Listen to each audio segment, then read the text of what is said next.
Good morning, Jack to Nerdy fans. Welcome to my non-spoiler review for Aquaman and the Lost Kingdom.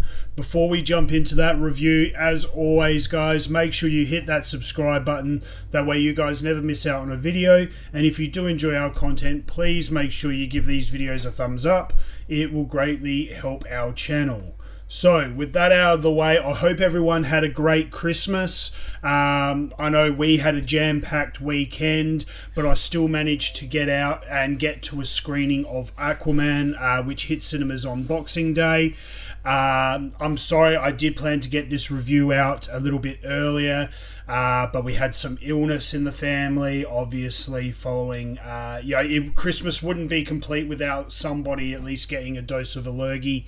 So I do apologise for getting this review out a little bit later, but hopefully you will still get some value out of it. So let's jump into it. So this movie did have some issues with its release. It was originally supposed to come out, I believe, 5-6 months ago, but it got delayed. I believe there was some issues behind the scenes with editing and things like that.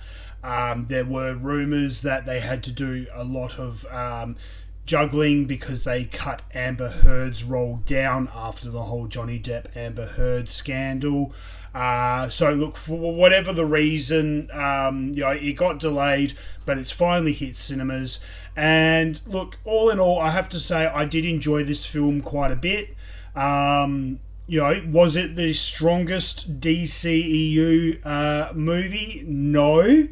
It's not the best. In my heart of hearts, Man of Steel will always be the best out of the whole DCEU. However, I did enjoy this movie immensely. I enjoyed it a lot more than a number of other films that had come out. But I did enjoy my time in the cinemas. Jason Momoa does a great job as Aquaman. Look, he's not the strongest actor, I would say. I did enjoy him quite immensely in Fast X, as you might have seen my review earlier this year. I thought he was fantastic in that, because I think he was given a lot more range and opportunity to really, expand on his character. But as Aquaman, I still find him very, very enjoyable, even though I don't think he's got as much range. However, they did give him some room to kind of shine in this as well.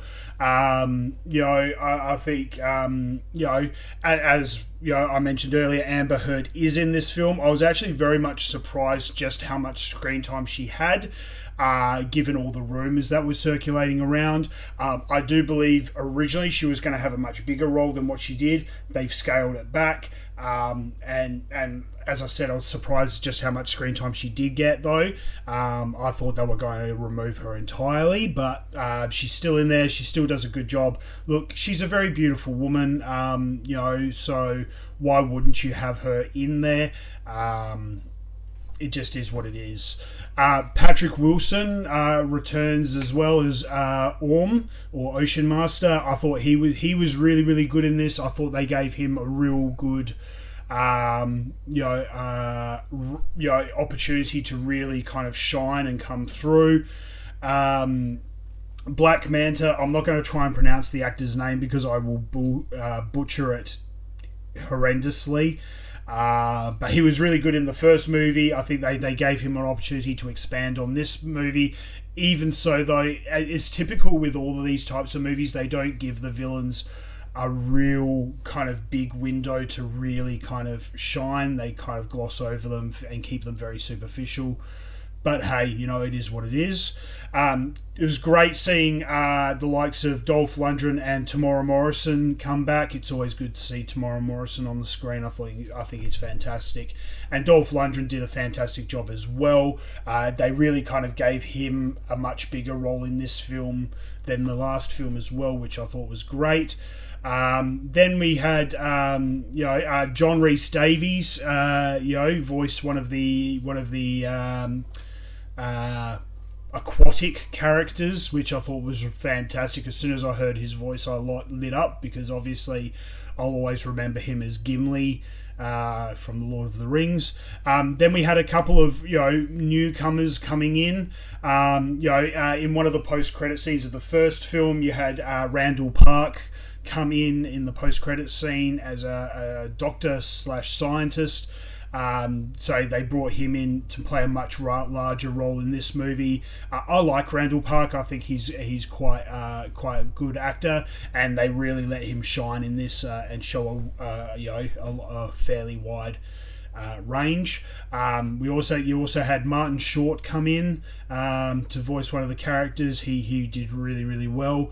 And also now I'm going to butcher his name again, but it's Palu Asbeck. You would know him as Uncle Greyjoy in Game of Thrones, the quite despicable uncle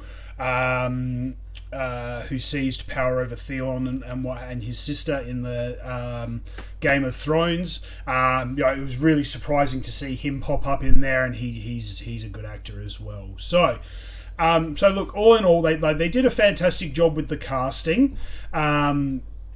The story itself, I thought, was quite interesting. It's one of those things. With these comic books, they want to follow the comic books and appease the fans of the comic books, but they also want to bring in new audiences. They want to make it as grounded in reality as possible. That's one thing about the DCEU that they really tried to do, was ground it as much as possible into today's reality, so that you get the sensation this is something that could actually happen. And look, they did a reasonable job in that. In this, I think like one of the things that they've done really well, like with the first Aquaman movie, is they merged fantasy and reality quite well by kind of having a science element in there.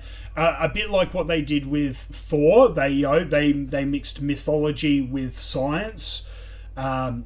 Making magic the equivalent of science and kind of trying to merge the two. They haven't done it as well in the Aquaman movies, but even still, they have done it to a reasonable extent. This movie did kind of rely a bit too heavily on the whole magical side of it, which I think kind of lost a little bit of its its connectivity, I suppose, to the real world. But look, all in all, it was quite good. The underlying tones of the story about family and blood and all that kind of stuff, I thought was really, really good. Kind of harkening on the story that obviously Patrick Wilson and Jason Momoa have different views and different ideologies, but they're still family. Obviously, as you've seen in the trailers, Jason Momoa has a son, and it's all about fatherhood and being not trying to juggle being a parent and his responsibilities of being the king of Atlantis, or his job. A struggle that every man has, when he has children, how to juggle being a parent but also being a provider. I thought that was really quite good, especially in today's kind of society with everything that's going on at the moment in the world and with relationships and things like that. I think it's kind of good to have that kind of real world kind of element there as well. So I felt that, and I thought that was quite good. So, going back to the film, so with all of these, with the previous Aquaman movie and with this movie, there's a very high visual effects element to it. Lots of visual effects, especially with all the underwater stuff and everything. I think they did do a fantastic job with the visuals. I thought that was all really, really good.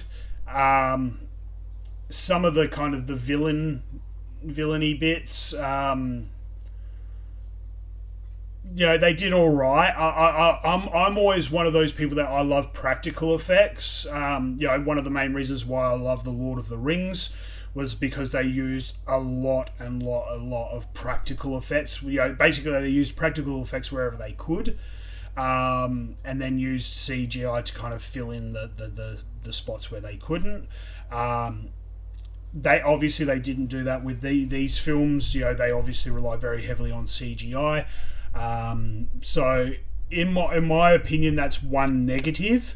Even though the CG looked good, you can always tell when it's CG. And I personally, I just prefer a lot of practical effects over CG if you can. So look, I had a great time in this movie. I did enjoy it. There's lots of good laughs. The soundtrack of this movie is fantastic. If you're one of those people that likes music, music in your movies and things like that, I thought they did a really good job with the soundtrack, bringing in lots of old school rock and roll and things like that, which obviously very much fits with the character of Jason Momoa's Aquaman. He's that kind of rocker, old school kind of spirit. So having some of that old school rock and roll in there to help kind of tell the story or what have you just worked so well. So, if you're looking for a good, fun action movie, action fantasy comedy kind of film, Aquaman's definitely a good watch. If you're just wanting a bit, to kind of switch off your brain for a bit, take the kids out to a superhero movie over the Christmas period, Aquaman's definitely a good one for you. Again, if you're a fan of the DCEU, definitely head out and watch it. This is the last of the DCEU films, now that they're moving on to the James Gunn universe. So this is the last film in the franchise. So look, if anything, go out and see it just for that. Because once it's all finished, that's it, so definitely worth a good watch. At the moment, it's got an IMDb score of 6 out of 10. For some reason, I don't know why, it might be getting bombed a little bit on Rotten Tomatoes. It's only got a 35%, which I definitely don't agree with. It's definitely a lot better than that. I would lean more towards the IMDb score of 6 out of 10. You've heard me say it time and time again. With these sorts of films, it ain't Shakespeare. I don't know why some people expect Shakespeare out of these things, but it's definitely definitely worth a higher rating than 35%. So I definitely fall more in line with IMDb, giving it a 6 out of 10. I'll be interested to know what everyone else thinks, so hit me up in the comment section below. Did you see Aquaman? What were your thoughts on it? I'd be very interested to know what the greater pop culture universe thinks of this film. Did you enjoy it? Did you not enjoy it? Hit me up. I'd very much like to know everyone else's thoughts. Personally, like I said, I thought it was good. A decent film. It wasn't horrible like some of the other movies that have come out. Of course, it was marked with controversy, just like a lot of the other recent films have been. I definitely think it's a good idea that they are moving on to a new cinematic universe with the DC comics. I just wish, I suppose the DCEU as it is, or the Snyderverse, whatever you want to call it. I just wish it had the legs that and got given the opportunity that it deserved. It just is what it is, and we had some great films, but now it's time to move on to something new, and I can't wait to see what James Gunn comes out with. So hit me up in the comment section below. Let me know your thoughts. If you enjoyed this video, give it a thumbs up. And look, we got heaps more content coming your way. Just this week alone, we've had tons of films come out to fill that break between Christmas and New Year's. So we got lots more coming your way. So until next time, guys, stay jacked and stay nerdy.